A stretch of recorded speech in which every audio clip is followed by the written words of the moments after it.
Alguns anos atrás, eu conheci uma senhora no qual o marido havia sido brutalmente assassinado por um dos seus empregados. Como resultado, ela estava lutando para sobreviver economicamente e, ao mesmo tempo, manter o negócio da família em vivo. Este é o tipo de coisa que deixa a maioria das pessoas arrasadas no fundo do poço. Mas essa senhora foi uma das pessoas mais incríveis que eu já conheci. Com lágrimas nos olhos, ela disse: pastor, por mais que minha vida seja muito difícil, eu quero te dizer uma coisa. A despeito de tudo o que aconteceu comigo, eu não estou zangada. Eu não vou fingir que não sinto falta do meu marido, porque às vezes a vida não é completamente bem sem ele. Mas o que é realmente impressionante é que eu consegui perdoar o jovem que fez isso. E sabe uma coisa? Ela disse: eu ainda amo a Deus. Eu posso te assegurar que nem todo mundo lida com a vida dessa forma. Algumas pessoas atacam a Deus ou até desistem dele. Então, o que fez a diferença? Em um mundo de sofrimento extremo, você ainda consegue acreditar em Deus? E fique conosco, porque hoje o meu colega Fernando Iglesias estará se juntando a mim no estúdio para estudarmos uma das perguntas mais difíceis do mundo religioso.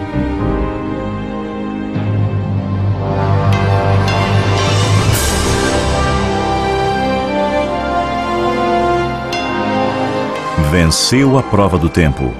O livro de Deus, a Bíblia. Ainda relevante neste mundo complexo. E está escrito, partilhando mensagem de esperança ao redor do mundo.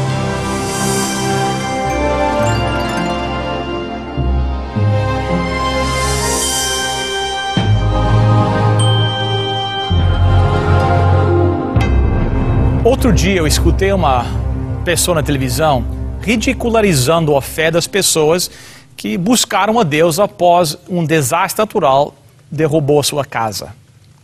Eles estavam fora da casa, mas eles deixaram na janela um cartaz que dizia: Jesus ainda anda conosco. Isso foi algo que o apresentador de TV não aguentou. Escutem, ele disse, cai na realidade. Deus não está com vocês. Vocês estão dormindo em um ginásio. Eu imagino que ao redor do mundo, pessoas concordaram com este apresentador, porque eles acham difícil acreditar que um Deus bom pode permitir que as pessoas passem por sofrimento. Se Deus é realmente amor, por que há tanta miséria neste mundo? Eu acho que essa é uma das perguntas mais difíceis e mais frequentes entre pessoas que têm dúvida com sua relação com Deus. Então hoje eu tenho o prazer de ter aqui no estúdio comigo o pastor Fernando Iglesias para nos ajudar a entender esta realidade da vida.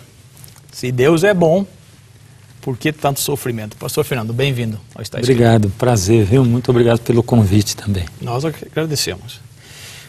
Quem sabe a pergunta mais difícil para mim, como pastor, é essa. Sim. Por que tanto sofrimento? Deus é um Deus bom, por que Deus está deixando que esse câncer apareça, essa desgraça na minha família, essa tragédia? Uhum. Como é que nós podemos entender isso? Bom, a Bíblia é a carta de Deus para nós. E ela é a carta de Deus para nós entendermos o plano de Deus de nos criar, de nos desejar. E a primeira boa notícia é que Deus desejou nos criar e compartilhar a vida. O vento soprando no rosto, o cheiro agradável, né? o comer, e Deus nos criou dessa maneira. Deus não tinha obrigação de fazer. Não tinha obrigação, motivação. Mas Ele desejou. Essa é a primeira boa nova, esse é o primeiro traço do Evangelho, das boas novas, né? E Deus, ao criar, Ele escolheu nos criar com liberdade de escolha. Liberdade de escolha é a palavra-chave, né? Que é o que nós temos até hoje. Por que liberdade de escolha? Deus podia não ter dado liberdade de escolha, né? E criar uns robôs, né? Robôs, ninguém poderia escolher nada e cada um faria exatamente aquilo. Mas você não quer ser casado com um robô ou uma mulher que tomou a poção do amor e que ela não discute nada, ela não troca a ideia, nós não crescemos em nada assim. Então Deus, na sua infinita sabedoria, Ele desejou ter seres que o amassem de livre e espontânea vontade. Aliás, essa é a fase mais bonita do namoro, né, ou do amor. É quando você conquista alguém. Deus queria conquistar os seus filhos, né? E que eles, como no casamento a gente diz assim, você deseja de livre e espontânea vontade pertencer a ele ou pertencer a ela? Sim, eu desejo, né? Liberdade de escolha.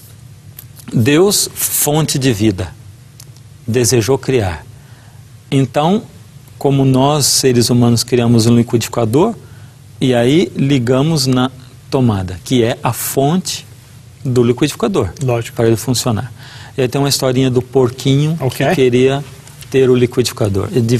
E de fora de casa ele ficava olhando ali para a janela e via o liquidificador funcionando e as coisas agitando dentro, ele apaixonado pelo liquidificador. Então um dia, quando a dona da casa saiu, ele saiu do chiqueiro, correu para a cozinha, porta aberta, e conversou com o liquidificador, né?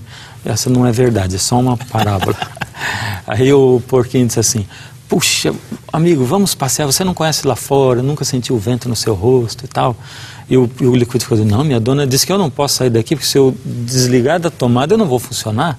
E o porquinho olhou para o liquidificador e disse: olha aqui, ó, tá vendo? Eu tenho uma tomada portátil, você liga aqui e eu carrego você e nós vamos conhecer. E o liquidificador, coitadinho, convenceu. Foi nessa, né? Foi. E nunca mais funcionou o liquidificador, né? Porque focinho de porco não é tomada, como nós dizemos, né? Mas essa brincadeira é para dizer exatamente como Satanás, Lúcifer, convenceu o ser humano. Lúcifer, mas de onde apareceu Lúcifer? Se nós estamos falando de uma revolta na Terra, de onde apareceu Lúcifer? Deus poderia não ter criado Lúcifer também? Lógico. Porém, imagine que... eu conheci uma outra história, lendo outro dia, de uma lady no século XVII que ia se casar com um príncipe numa outra terra, num outro país. Viajou de navio, o navio naufragou, e aí só ela e um marinheiro sobreviveram numa ilha deserta, e o tempo se passou 1 ano, 2 anos, 3 anos, e eles acabaram se apaixonando. Depois de 4 anos na ilha, eles vivendo felizes, ele era um simples marinheiro, mas era uma lady, uma princesa, e ele viu de longe um navio chegando. E aí a dúvida: e agora? Chama o navio, aviso para ela que tem um navio, porque nós vamos voltar e ela vai ser uma lady e eu um marinheiro. E ele pensou: eu não podia fazer isso com ela. Então ele avisou. E aí o navio veio e os levou, mas ela escolheu ficar com ele. Né? Então Deus, ele fez isso. Se Deus não tivesse criado Lúcifer, ele já não seria o Deus da liberdade de escolha. Dentro da justiça de Deus, não caberia simplesmente, mesmo que ninguém soubesse, que ele não criasse um ser que fosse livre e que poderia mudar a história da humanidade. Então Deus não se viu impedido de criar ninguém. Mas a lei da natureza é estarmos ligados a Deus. Desligou, o pecado entrou. O que nós vemos hoje no mundo é isso. Bom, como eu estou dizendo isso? Aí tem alguns textos da Bíblia, logicamente. Então, né? Nós vamos ler, por exemplo, aqui, Gênesis 1, 28, quando Deus criou o ser humano, e o que ele disse para o homem, em Gênesis 1, 28. E aí diz assim: e Deus os abençoou, o homem e a mulher. Ele disse: sede fecundos, multiplicai-vos, enchei a terra. Deus está fazendo aqui o casamento antes do pecado, e criando o sexo antes do pecado, antes, né? Dominai sobre os peixes do mar, sobre as aves e tal. É a segunda vez. No verso 26 ele também diz: deu domínio. Essa palavra domínio no hebraico é hadar, que quer dizer ter poder, autoridade sobre, né? Aí o segundo texto, que é Gênesis 2, 15. Okay. Tomou, pois, o Senhor Deus ao homem e o colocou no jardim do Éden para o cultivar e o guardar. Então, antes Deus deu autoridade sobre, domínio sobre tudo que havia na terra, os animais. E depois, essa palavra guardar, do hebraico chamar, quer dizer, ter autoridade ao ponto de poder passar para frente. Ok. Ou guardar de intruso. Ok. Deus avisou o ser humano de que havia intruso e de que Lúcifer estava exercendo a sua liberdade de escolha, se separando de Deus, mas ninguém conhecia as consequências do que seria rebelar-se contra Deus. Essa era a luta. Então, assim, a forma de protege. Como é que Deus poderia destruir Lúcifer? Ninguém sabia. Mas Deus falou para o homem e para a mulher: você tem o domínio sobre a terra, ela é sua, eu estou passando o certificado de propriedade. Você pode passar para frente ou não, mas proteja. E foi o que o homem fez. Ele vendeu a propriedade da terra e do domínio de si mesmo, trocando o Deus, Rei, Criador, a fonte de vida, luz, por Lúcifer, uma criatura que não tem vida em si. A partir desse momento, o domínio do mundo foi diferente. Aí isso a gente chama pecado. E as pessoas dizem, mas pecado não existe. Né? Pecado é uma coisa que a religião inventou, uma palavra para manipular a mente das pessoas. Né? Mas a Bíblia diz que pecado existe. E pecado são duas coisas. Primeiro, quem peca também transgride a lei, porque pecado é a transgressão da lei. Ou seja, se eu minto, roubo, eu estou cometendo um ato pecaminoso. Certo. É um ato na minha vida. Mas existe uma outra condição, é a condição de pecado na qual eu vivo. Eu nasço nesse mundo escravo do pecado, porque Deus me criou livre. Certo. Porque eu tinha duas opções. Alguém diz assim, mas como duas opções? A opção era, se você ficar ligado em mim, você vive, se não ficar, você morre. Que opção é essa? Não é? Mas hoje eu sou livre nesse mundo como? Nós estamos aqui livres. Lógico. Desde que eu obedeça às leis. É que nós, seres humanos, queremos ter uma ideia de que liberdade é não ter leis. Certo. Né? Mas Deus tinha uma lei, né, que rege, Ele tem a lei, rege o universo. Então, se eu for fiel às leis do país, eu vou continuar sendo livre. Era liberdade. A partir do momento que o ser humano se desligou de Deus, ficou escravo do pecado. Isso se manifesta em nós. E a Bíblia continua falando sobre isso em Romanos 17, 19 a 20. E eu gostaria, pastor Bill, que você lesse para nós. Romanos 7, de 19 a 20. Ok. Romanos 7, de 19 a 20, né? Isso. Então, vamos lá. Porque não faço o bem que prefiro, mas o mal que não quero, esse faço. Mas se eu faço o que não quero, já não sou eu quem o faz, e sim o pecado que habita em mim. Parece um testemunho pessoal aqui, né? Nosso, né? Paulo falando, essa é a nossa luta, né? Yes. Poxa, eu sei o que é certo, eu quero fazer o que é certo, né? As pessoas fazem promessas, né? Ano que vem eu vou ler a Bíblia. Certo. E eu digo que deveríamos inventar uma Bíblia, Bíblias diferentes, uma começa com Gênesis, a outra com Êxodo, a outra com Levítico, porque as pessoas leem só o Gênesis, aí quando entra o Êxodo para, né? Então, se começasse com livros diferentes, quem sabe em 66 anos leriam a Bíblia, né? A gente faz promessas. O próprio Senhor Jesus, quando esteve aqui, ele declarou 3 vezes no Evangelho de João que Satanás é o príncipe deste mundo. E tem uma declaração aqui interessante, não vamos abrir a Bíblia, mas está em Lucas 4, de 5 a 7, quando diz que o diabo levou Jesus para ser tentado no deserto e levou para o alto do monte, e quando ele disse assim, dar-te-ei toda esta autoridade e a glória destes reinos, porque ele me foi entregue e a dou a quem eu quiser. Ele diz que foi entregue a ele esse mundo. Lá no jardim eu recebi o certificado. Eu recebi o certificado, né? E hoje nós estamos vendidos à escravidão do pecado, como diz Paulo. Então, eu quero contar uma história para fechar. Eu conheci um rapaz que ia à minha igreja assistir a uma conferência, Vanderlei, com a esposa e a filhinha, 32 anos mais ou menos. Vanderlei era Era um rapaz bom, chorava, vinha ao apelo para entregar o coração a Jesus. Me ofereci a estudar a Bíblia com ele. Nós fomos, cada terça-feira, 8 da noite, ia estudar a Bíblia. Primeiro mês, segundo, a partir do terceiro, eu ia à casa do Vanderlei e não encontrava mais. E eu sabia por quê. O Vanderlei havia me contado. Ele era viciado em cocaína, estava usando crack também. Um pai de família. E fiquei 5 meses sem ver o Vanderlei. No 6º mês, uma tia da esposa faleceu, me pediram para fazer o funeral e eu fui. No final da cerimônia, o Vanderlei estava parado assim, olhando o pôr do sol, chorando. Eu deixei para sair por último, parei do lado dele, coloquei a mão no ombro e digo: Vanderlei, por que você parou de ir à minha igreja? E o Vanderlei, chorando, me disse: é porque eu cansei de trair Deus, pastor. Quando eu estou na igreja, a luz de Deus está lá, mas quando eu vou para o mundo, e aí a necessidade, a carne me chama, como Paulo está dizendo. Eu sei o que é certo, mas eu faço o que é errado. Eu disse: Vanderlei, você está melhor agora? Não, pastor, minha vida está uma desgraça e tal. Vanderlei, quando a gente nasce nesse mundo, a gente nasce escravo do pecado. Satanás segura os nossos pés e nos puxa para baixo, nos obriga a fazer o que não queremos. E nós somos assim, gostamos de tudo que não presta.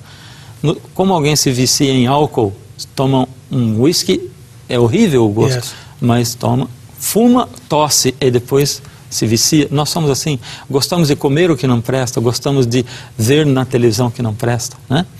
Escravos do pecado. Vanderlei, nós nascemos escravos do pecado. Um dia você entrou na minha igreja, Jesus convidou, você deu a mão para ele e ele começou a puxar você para cima, mas o diabo não largou você. E Jesus puxa. Você está passando pelo vale da decisão, você está numa câmara de tortura. Só tem 2 jeitos de se libertar dessa escravidão. Quais são? Primeiro, Vanderlei, é fazer o que você fez, é soltar a mão de Jesus e dizer: não aguento. E aí você diz para mim que está pior, porque você vai mais baixo, porque Satanás puxa mais, lógico. Segunda, não é você largar os pés da mão de Satanás, porque você é escravo dele, os pés não seguram, as mãos seguram. Outro jeito é segurar a mão de Jesus.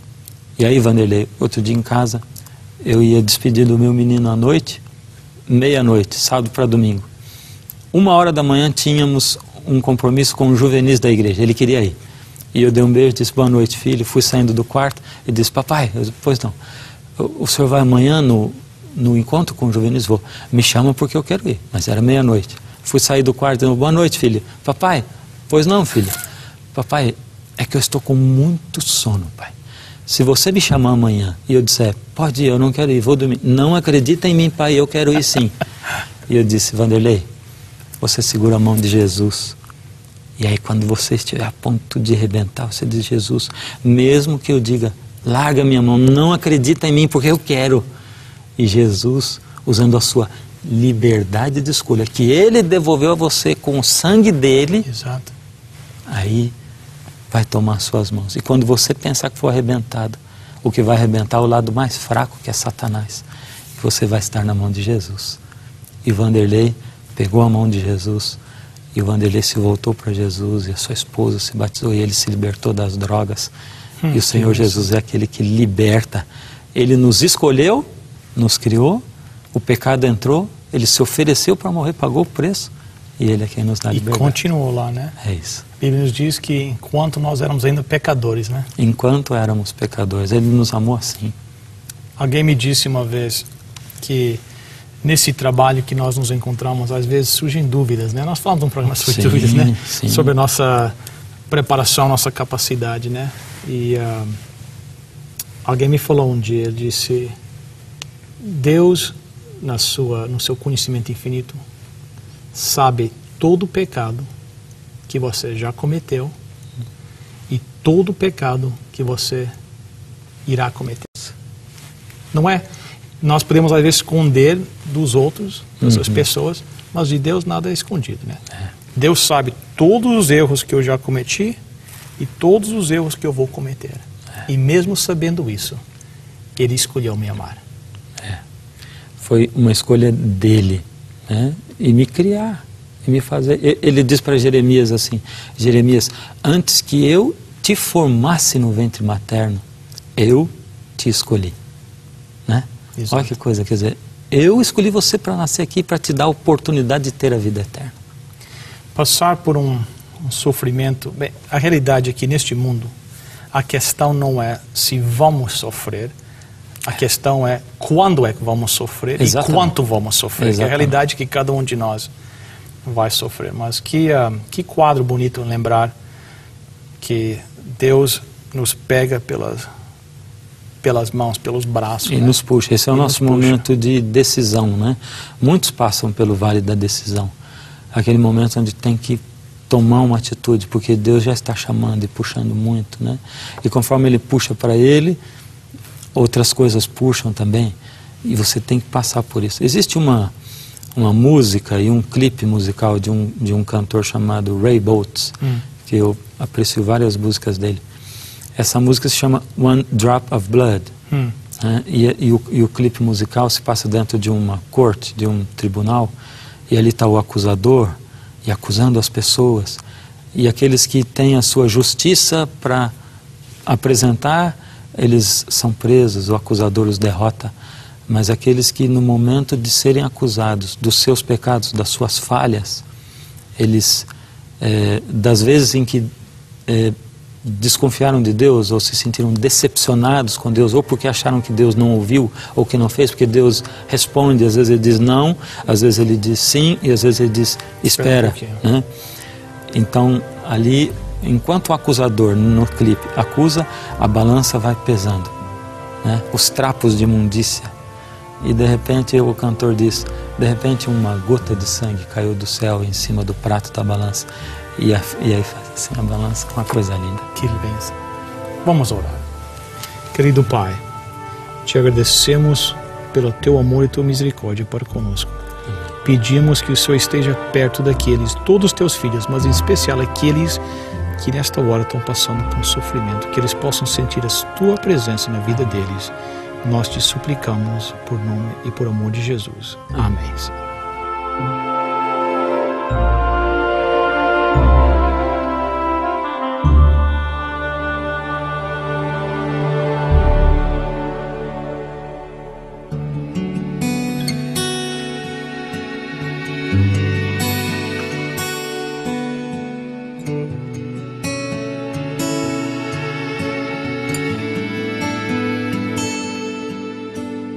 Baixa da maré, sentado junto à praia,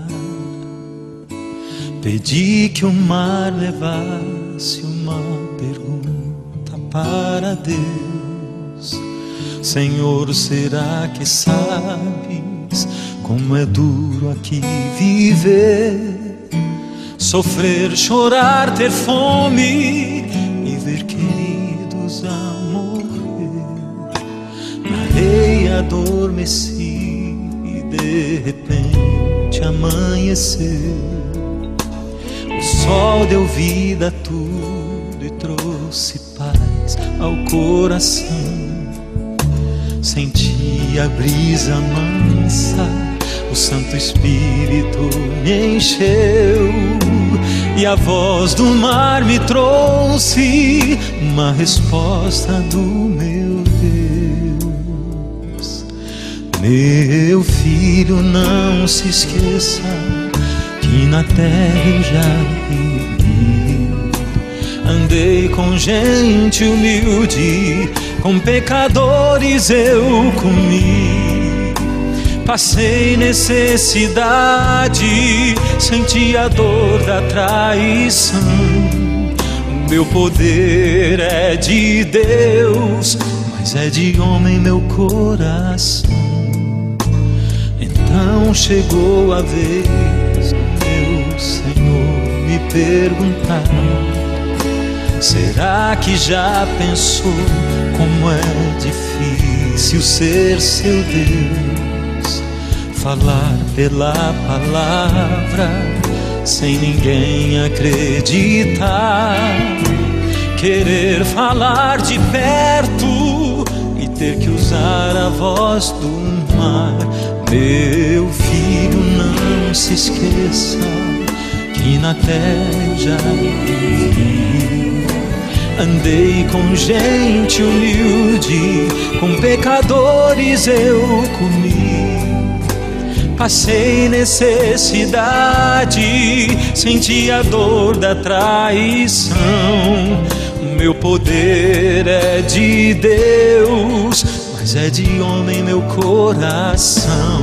Meu filho, não se esqueça que na terra eu já vivi. Andei com gente humilde, com pecadores eu comi. Passei necessidade, senti a dor da traição. O meu poder é de Deus, mas é de homem meu coração.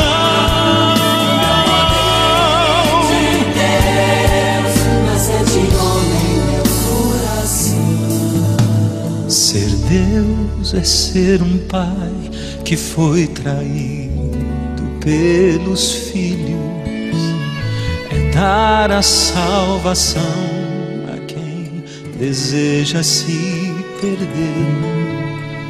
Eu sei o que é ser anjo, o que é ser homem, ser Deus, mas de todas essas coisas a mais difícil é ser